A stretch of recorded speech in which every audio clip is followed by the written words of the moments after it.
Hello my dear students, how are all of you? Today our topic is water as a resource. पानी एक संसाधन के रूप में।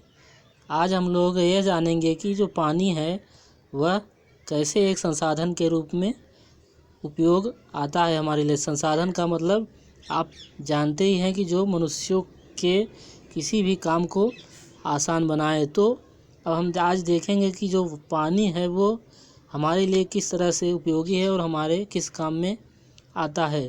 पहले हम लोग यह जानेंगे कि जो पानी है वह मिलता कहाँ से, यानी कि पानी का सोर्स क्या क्या है, वह हमें कैसे उपलब्ध होता है।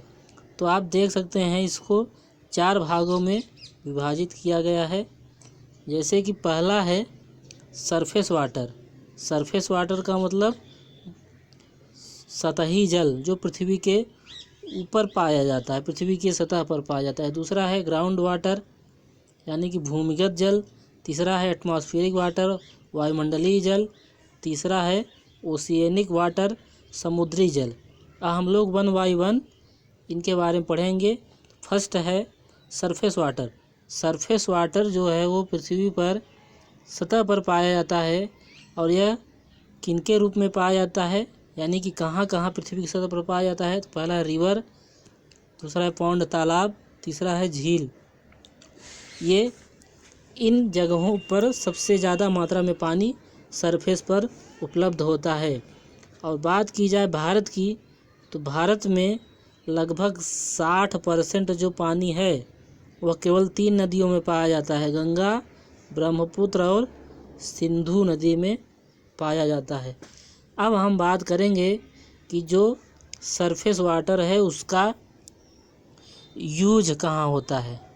तो सरफेस वाटर का यूज अधिकतर सिंचाई में होता है, और सिंचाई के साथ साथ जो एनिमल होते हैं वो भी इसका यूज करते हैं। अब आप लोग आते हैं हम लोग सेकंड पे, जो कि है ग्राउंड वाटर यानी कि भूमिगत जल। भूमिगत जल जो है वह क्या होता है कि जब मान लीजिए बारिश होती है, बारिश होने पर जो पानी पृथ्वी के सतह पर आता है उसमें से 40% पानी ही पृथ्वी की सतह पर रहता है। बाकी जो 60% पानी है वो कहाँ चला जाता है, पृथ्वी के ग्राउंड लेवल में, यानी कि वो पृथ्वी की सतह के नीचे चला जाता है, जिसको हम लोग ग्राउंड वाटर बोलते हैं। और यह वहाँ पर जाके स्टोर हो जाता है। यही स्टोर होने वाला पानी जो पृथ्वी की सतह पर के नीचे है, इसी का उपयोग हम किस में करते हैं, पीने में।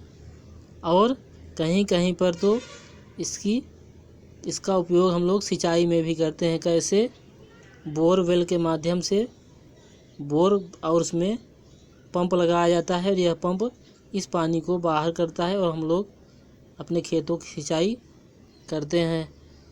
अब अगला जो है एटमॉस्फेरिक वाटर यानी कि वायुमंडलीय जल। वायुमंडलीय जल क्या होता है कि जो हमारा एटमॉस्फेयर है उसमें ऐसे ऐसे फैला होता है एज अ वेपर। वेपर यानी कि वाष्प के रूप में। तो जो वाष्प है वह हमारे लिए उपयोगी तो किसी भी प्रकार की नहीं है। अब आते हैं हम लोग ओशियनिक वाटर यानी कि समुद्री जल। और समुद्री जल जो होता है उसमें बात की जाए तो पानी पहुंचता कैसे है। तो समुद्री जल में ये जो नदियाँ होती हैं इनसे होते हुए पानी जाके समुद्र में इकट्ठा हो जाता है, और ये पानी यहीं पे हमेशा स्टोर रहता है। तो समुद्री जल का उपयोग फिशिंग यानी कि मछली पकड़ने में किया जाता है। दूसरा है ट्रांसपोर्ट। हम कोई भी जब हमारा साधन चाहे एयर रूट हो या रोड रूट, अगर वो वहाँ पर नहीं यूज कर पा रहे हैं तो सी रूट भी एक बहुत ही बड़ा सशक्त माध्यम इस समय उत्पन्न हुआ है किसी भी परिवहन सेवा को आवागमन के सुचारू रूप बनाने के लिए। अब हम लोग देखते हैं कि आगे क्या है। आगे अब हम लोग आते हैं तो क्या है कि यूजेज ऑफ वाटर।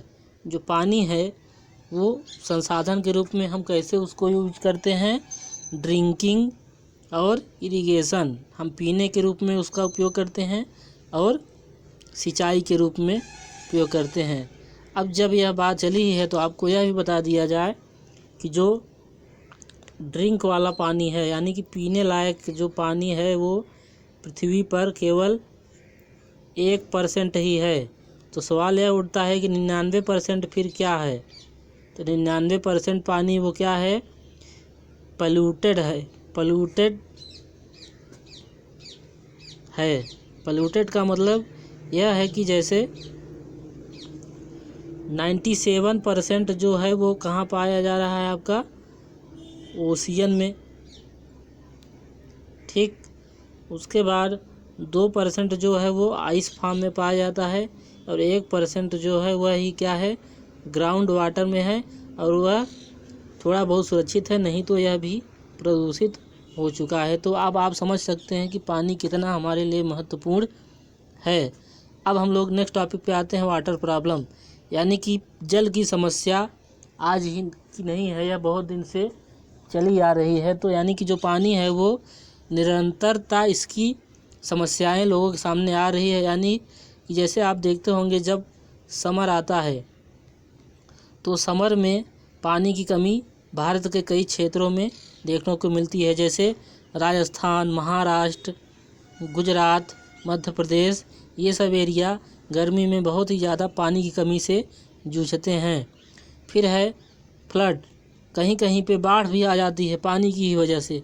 तो पानी से समस्याएं बहुत हैं, बाढ़ आ जाना और पानी न बरसेगा तो सूखा हो जाएगा। इस तरह से वाटर प्रॉब्लम यानी कि समस्याएं पानी से लेके होती हैं। अगला है हाउ कैन कंजर्व वाटर, पानी को कैसे सुरक्षित किया जा सकता है? तो पानी को सुरक्षित करने का सबसे सशक्त माध्यम यही है कि जब रेन वाटर यानी कि जब बारिश हो तो उसको हम कलेक्ट करने का उपयोगी वो क्या कहते हैं कि सदुपयोगी सुझाव रखे रहें। सुझाव का मतलब ऐसा है कि जब पानी बरसे तो हमारी व्यवस्था ऐसी होनी चाहिए कि पानी को हम अच्छे तरीके से स्टोर कर सकें।